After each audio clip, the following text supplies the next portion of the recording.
මෙච්චර කාල හැමෝම මග බලන් හිටපු නෝට් එක තමයි Redmi සමාගමේ Note 13 series එක. ඒකෙන් මීට මාසෙකට විතර කලින් Redmi Note 13 එක ආවා.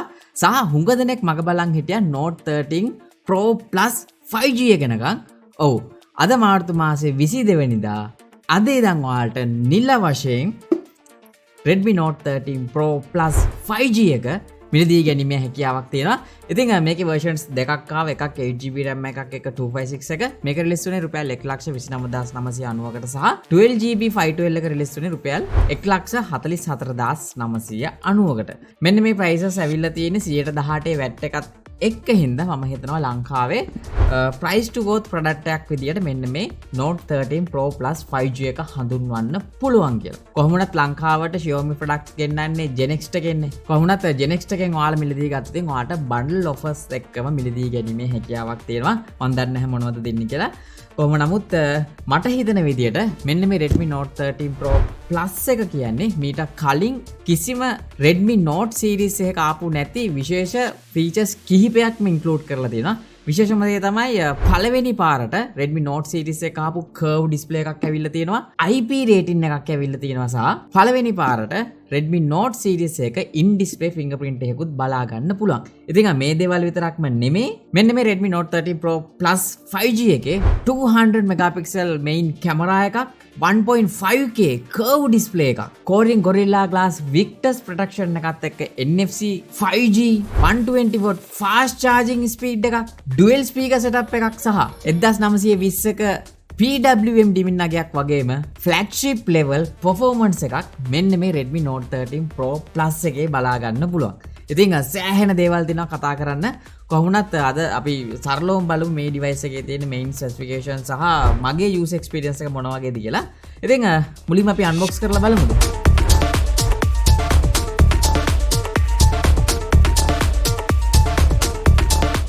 ඉතින් සුපුරුදු MI devices එන්නේ මේ වගේ box එකක විශේෂයෙන්ම Redmi Note 13 Pro Plus 5G කියලා සඳහන් වෙනවා. ඉතින් මට ඇවිල්ලා තියෙන්නේ 8GB 256 version එක සහ මට black color එක තමයි ඇවිල්ලා තියෙන්නේ. මේ විදිහට ඩිකොල් එක ගලවලා open කරගත්ත ගමන්ම තව extra box එකක් තියෙනවා. ඒක ඇතුලේ තියෙනවා SIM remote tool එක, paperwork සහ ටිකක් වෙනස්ම විදිහේ back cover එකක්. සාමාන්‍යයෙන් ගොඩක් silicon back cover එකක් එවන devices එක්ක සංසන්දනය කරාම මේ back cover එක සෑහෙන හොඳයි. ඔයාලට පේන්නේ නැති මාරම ලස්සනයි. සහ මේ grey color එකක් එන්නේ. ඒ වගේම තමයි මේ තියෙන්නේ Redmi Note 13 Pro Plus 5G එක. ඒක පැත්තකින් තියාගන්නම් සහ USB Type C cable එකක් වගේම box එක ඇතුළෙම 120W fast charging adapter එකක් ඇවිල්ලා තියෙනවා. ඉතින් මේක සෑහෙන හොඳ දෙයක්. මොකද විනාඩි 20කින් ඔයාලට 100%ක් ෆෝන් එක charge කරගන්න පුළුවන්. ඉතින් අවශ්‍ය කරන dock එක සහ cable එක box එක ඇතුළෙම තියෙනවා. box එකේ තියෙන ඔච්චරයි. ඉතින් headset එක විතරයි නැති අනිත් හැමදේම included දුනා. මෙන්න මේ Redmi Note 13 Pro Plus එක ආපු box එක ඇතුලේ. මේ තියෙන්නේ Redmi Note 13 Pro Plus කියන device එක මාරම ලස්සනක් තියෙන. ඉතින් Redmi Note series එකක ආපු හොඳම design එක කියලා කියන්නේ මෙන්න මේ Redmi Note 13 series එකට ආවේ. කොහොම නමුත් මේක ඔයාලට ලංකාවේ colours තුනක් release වුණා. විශේෂයෙන්ම white එක, මගේ අතේ තියෙන black එක සහ purple color එක. purple එකට ගියොත් vegan leather bag එකක් එන්නේ. ඉතින් ඒක සෑහෙන හොඳයි. නමුත් මට අද හම්බෙලා තියෙන black එක. ඉතින් black සහ white එකට ගියොත් glossy finish එකක් තමයි එන්නේ. හැබැයි purple එකට ගියොත් කිසිම විදියකින් fingerprint ඇලෙන්නේ නැහැ. මොකද matte finish එකක් තියෙන්නේ. කොහොම නමුත් design එක නම් මාරම ලස්සනයි කියලා කියන්න ඕනේ. සහ weight එකත් සෑහෙන හොඳ මට්ටමකින් තියෙනවා. මොකද ආසන්න වශයෙන් ග්‍රෑම් 200ක් වෙන්නේ. සහ ඇලුමිනියම් ෆ්‍රේම් එකක් එක්ක ආපු හින්දා සෑහෙන හොඳ ප්‍රීමියම් ලුක් එකක් සහ ප්‍රීමියම් ෆීල් එකක් මෙන්න මේ device එක අතට ගත්තම එනවා. කොහොම නමුත් ටිකක් ලංවැල බැලුවොත් කැමරා මොඩියුල් එක සෑහෙන වෙනස්. මොකද two tone design එකක් ඇවිල්ලා තියෙනවා. කැමරා මොඩියුල් එක තියෙන කැලල ටිකක් dark වෙලා ඊට පල්ලෙහා කැලල ටිකක් grey color එකක් ඇවිල්ලා තියෙනවා. ඉතින් two tone color එකක් තියෙනවා සහ මේ හැම එකක්ම හරියට අර කෑලි එකහු කරලා හදපු ෆෝන් එකක් වගේ පේන්නේ. මොකද ඒ කැමරා මොඩියුල් එක ගත්තත් කොටස් තුනකට බෙදලා ෆ්ලෑෂ් එක වෙනම, Redmi logo එක වෙනම සහ කැමරා rings ටික වෙනම බලා ගන්න පුළුවන්. ඒ වගේම තමයි මේකේ back එකත් glass සහ display එකත් protect කරලා තියෙනවා Corning Gorilla Glass Victus එකකින්. ඉතින් ඒකින්ද අපිට protection එක ගැනත් බය වෙන්න අවශ්‍ය නැහැ. වගේම තමයි කලින් කිව්වාගේ Redmi Note series එක ආපු පළවෙනි IP rating එක මෙන්න මේ device එකේ බලා ගන්න පුළුවන්. ඒ කියන්නේ IP68 water and dust resistant පහසුකම තියෙනවා. එහෙම කියලා වතුරේ දාන්න එපා. වතුර ගියොත් කිසිම කම්පැනියක් ඔයාලට වොරන්ටි ක්ලේම් කරන්නේ නැහැ. ඉතින් මේක තියෙන්නේ මොකක්ම හරි හදිසි අවස්ථාවක ෆෝන් එක බේරිලා ඉන්න. ඒකින්ද මේක දාගෙන නාන්න කරන්න යන්න එපා. පොඩි වැස්සකට හෝ ඔයාගේ අතින් නොදැනුවත්ව වතුර ගියොත් ආරක්ෂා වෙන්න තමයි මේ රේටින් එක තියෙන්නේ. කොහොම වුණත් මේක දෙපැත්තම කර්ව් වෙලා තියෙනවා. මොකද ඩිස්ප්ලේ එකත් කර්ව් කරලා බෑක් එකත් කර්ව් කරලා තියෙන්නේ. ඒකින්ද සෑහෙන හොඳ thickness එකක් බලා ගන්න පුළුවන්. මොකද මිලිමීටර් 8.9ක thickness එකක් ඉඳන් සෑහෙන හොඳ grip එකක් වගේම හොඳ comfortable feel එකක් එනවා. ඉතින් ඔයාලට පේනවා ඇති මේකේ button and ports වලට ගියොත් විශේෂයෙන්ම ඩිස්ප්ලේ එකේ උඩ කොටසේ ගොඩාක් holes බලා ගන්න තියෙනවා. ඉතින් මේකේ තියෙන්නේ motion sensors දෙකක් එනවා. ඒ වගේම තමයි secondary noise cancellation microphone එක වගේම secondary speaker එකත් බලා ගන්න පුළුවන්. ඉතින් මේක ඩුවල් ස්පීකර් සෙටප් එකක් එන්නේ. මොකද ඉයර්පීස් එකෙන් නෙමෙයි සෙකන්ඩරි ස්පීකර් එක වැඩ කරන්නේ වෙනම ස්පීකර් එකක් දීලා තියෙනවා සහ IR blast එක බලා ගන්න පුළුවන්. ඒ වගේම පල්ලෙහාට ආවොත් SIM tray එක තියෙනවා. මේක ඩුවල් SIM tray එකක්. කාඩ් එකක් දාලා ස්ටෝරේජ් වැඩි කරන්න බෑ. ඒ වගේ මේන් මයික්‍රොෆෝන් එක type C port එක සහ මේන් ස්පීකර් එක වගේම දකුණු පැත්තේ power button සහ volume rockers විතරයි. ෆ්‍රේම් එකේ තියෙන ඔය දේවල් විතරයි. ඉතින් ඕනම surface එකක් උඩ මේ විදිහට තියන්න පුළුවන්. මොකද flat edges වලින් තමයි මෙන්න මේ ෆ්‍රේම් එක හදලා තියෙන්නේ. ඉතින් ඩිසයින් එක සහ build quality එක ගත්තොත් මේක research price point එකත් එක්ක මේකේ තියෙන අනිත් specification එක සංසන්දනය කරාම මේක තියෙන ඩිසයින් එක සහ බිල්ඩ් ක්වොලිටිය වගේම ලුක් ඇන්ඩ් ෆීල් එක මට නම් මේ ප්‍රයිස් එකට සෑහෙන වොත් විශේෂයෙන්ම IP රේටින් එක සහ මේක ප්‍රොටෙක්ට් කරන්න ආපු Corning Gorilla Glass Victus තියෙන හින්දා Redmi Note series එක පළවෙනි වතාවට තමයි මේ වගේ curve display එකක් ඇවිල්ලා in display fingerprint එකක් ආවේ. කොහොම නමුත් මේ device එක අතට අරන් පාවිච්චි කරපු පළවෙනිම වෙලාවේ දැනෙච්ච දෙයක් තමයි මේක ඇත්තටම mid range device එකක් කියලා කියන්නවත් බෑ. flagship device එකක තියෙන display specification සහ quality එකක් තමයි මට පෞද්ගලිකව experience කරන්න හම්බුනේ. ඔයාලා නිකමට මේ තියෙන specification sheet එක දිහා බැලුවොත් ඔයාලට හිතා ගන්නවත් බෑ මේ price range එකට මෙච්චර දේවල් මෙයාලා දුන්නේ කොහොමද කියලා. ඉතින් මේක අපිට බලා ගන්න පුළුවන් අඟල් 6.67ක AMOLED panel එකක් ඒත් එක්කම 1.5K resolution එකෙන් ආපු curve display එකක් තියෙන්නේ. full HD වලින් එහාට ගිහිල්ලා 1.5K වලට ඇවිල්ලා තියෙන එක සෑහෙන හොඳයි.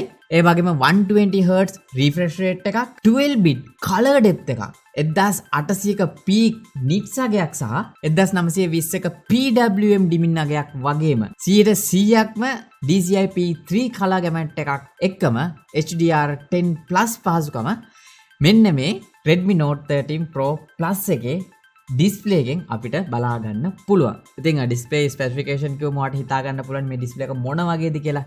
1.5K resolution තියෙන හින්දා මේකේ තියෙන sharpness එක ආය අහන්න දෙයක් නැහැ. 120Hz refresh rate එකක් තියෙන හින්දා මේකේ තියෙන smoothness එක touch responsive එක සෑහෙන හොඳ මට්ටමකින් තියෙනවා.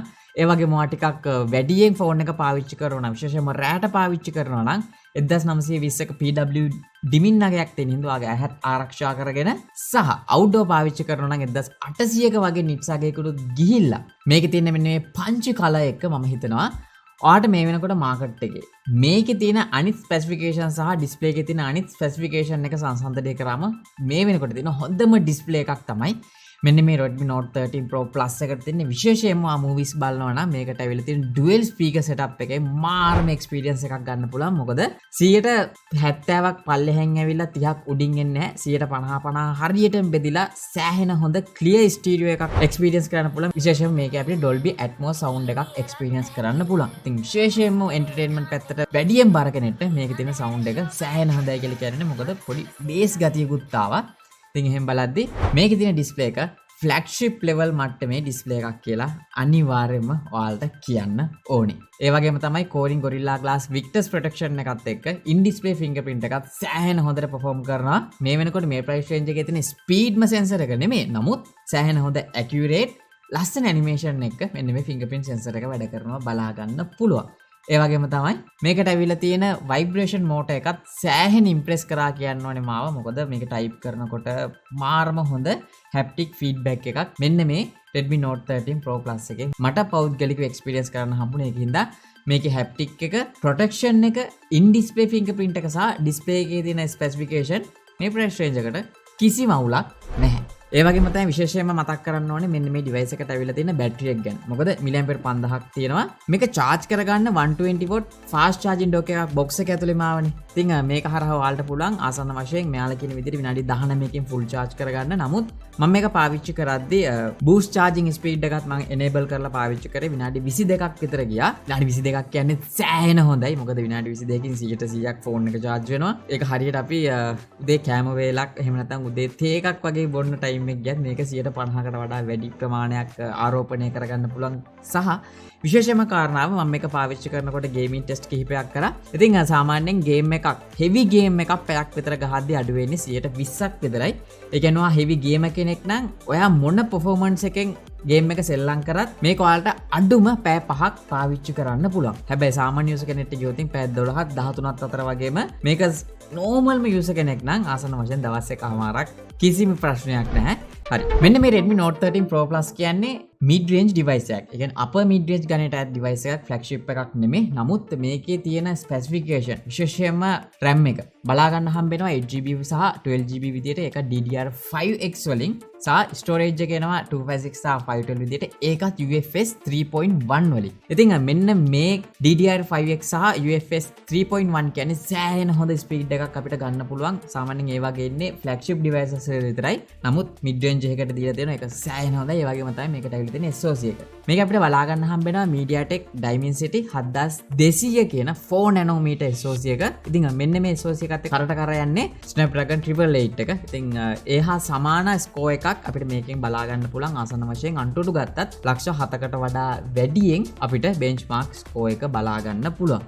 ඉතින් ඒක හින්දා ගොඩක් වෙලාවට මේක perform කරන්නේ flagship device එකක් විදියට. ඉතින් ඔයා games ගහනවා නම් ඉතින් ඇත්තට මේකේ gaming test එකක් පෙන්වන්නත් අවශ්‍ය වෙන්නේ නැහැ. හේතුව තමයි මේකේ තියෙන මෙන්න මේ UFS storage එක සහ DDR5X එකත් එක්ක මේ තියෙන SoC එක සෑහෙන හොඳට perform කරනවා. multitasking සහ 120Hz refresh rate එකත් සෑහෙන හොඳට වැඩ කරනවා වගේම තමයි මම මේක පාවිච්චි කරපු කාලෙදි කිසිම lag එකක් බලා ගන්න හම්බුනේ නැහැ. ඉතින් mid range device එකක් විදියට මේ price range එක release කරපු මෙන්න මේ Redmi Note 13 Pro Plus කියන්නේ ඔයාට යන්න පුළුවන් හොඳම 5G spec pack වෙච්ච හොඳම display එකක් තියෙන device එකක් විදියට හඳුන්වන්න පුළුවන්. හරි හැමෝම බලාපොරොත්තු වෙන ඇත්තට මේකට Hyper OS එකත් එක්ක මේ device එක release වෙයි කියලා. නමුත් අවාසනාවන්ත ලෙස මේකේ තියෙන්නේ මෙයාලගේම MIUI 14 version එක Android 13 උඩ base කරලා ආපු. ඉතින් මෙයාලා කියන විදිහට අවුරුදු 3ක් Android updates දෙන හින්දා අවුලක් නැහැ.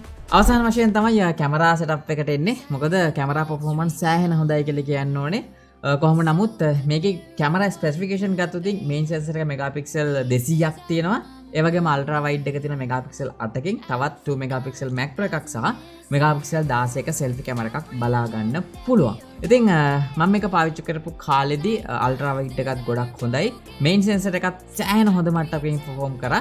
ඉතින් මේකේ 4x දක්වා අපිට zoom කරලා shoot කරන්නත් පුළුවන්. නමුත් මම prefer කරනවා ඔයාලට මෙගාපික්සල් 200කින් shoot කරලා ඒක ඔයාලට crop කරලා ගත්තත් ඊට වඩා හොඳ detail එකක් බලා ගන්න පුළුවන්. කොහොම නමුත් overall color එක සහ dynamic range එක සෑහෙන හොඳට perform කරා. ඒ වගේම portrait ගත්තත් මේ price range එකට මට කිසිම අවුලක් නැහැ. නමුත් මේකේ වීඩියෝ perform කරන්නේ 4K වීඩියෝ එකක් 30 fps වලින් විතරයි. ඉතින් මම බලාපොරොත්තු වුණා 60 හොයි කියලා. නමුත් 4K 30 දීලා full HD 60 fps අපිට මෙන්න මේ device එකේ බලා ගන්න පුළුවන්. ඉතින් camera samples සහ video samples වලින් ඔයාලා පොඩි idea එකක් ගන්න.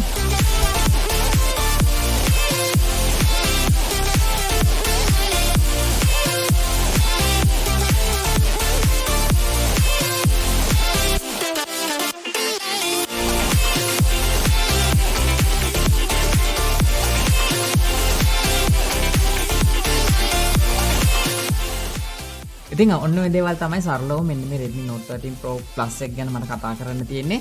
Gen X එකෙන් මේක රිලීස් කරපු රුපියල් 1,29,990කට 8GB 256 එක. ඉතින් මේකේ base variant එකම මේ ගානට ආපු එක ගැන අත්‍තරම සතුටු වෙන්න පුළුවන්. මොකද ඉන්දියාවේ රිලීස් වෙන මේක රුපියල් 32000කට. ඉතින් මේක 4න් වැඩි කරත් ආසන්න වශයෙන් 1,24,000ක් විතර වෙනවා. නමුත් ලංකාවේ 1,29,990කට රිලීස් කරා 118 VAT එකත් එක්ක TRCSL approval එක සහ මාස 18ක වගකීමකුත් එක්ක. ඉතින් එහෙම එහෙම බලද්දි ප්‍රයිස් රේන්ජ් එකට කිසිම කම්ප්ලේන් එකක් නැහැ.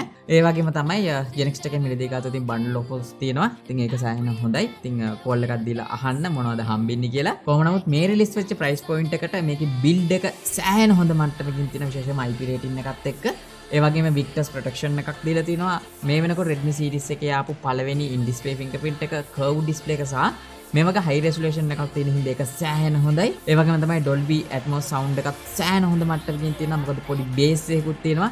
බැටරි එකත් ඉක්මනට charge කරගන්න පුළුවන් සහ වැඩි වෙලාවක් පාවිච්චි කරන්න පුළුවන්. කැමරා එකත් average මට්ටමකින් තියෙනවා.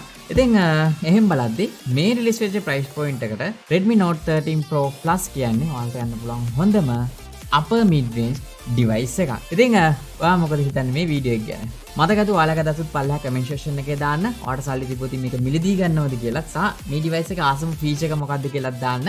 ඒ වගේම තමයි මේ channel එක බලන්නේ පළවෙනි පාරට නම් ඔයාලට පුළුවන් පල්ලෙහා දෙන subscribe button එක press කරලා subscribe වෙන්න වගේම. ඊට හැබැයි තියෙන bell icon එක press කරොත් තමයි මේ වගේ දාන හැම වීඩියෝ එකක්ම හැමෝටම කලින් ඔයාලට බලා ගන්න පුළුවන් වෙන්නේ. එහෙනම් මගේ නම නලින්ද SL photo වෙදින් අපි හම්බෙමු ඊළඟ වීඩියෝ එකේ.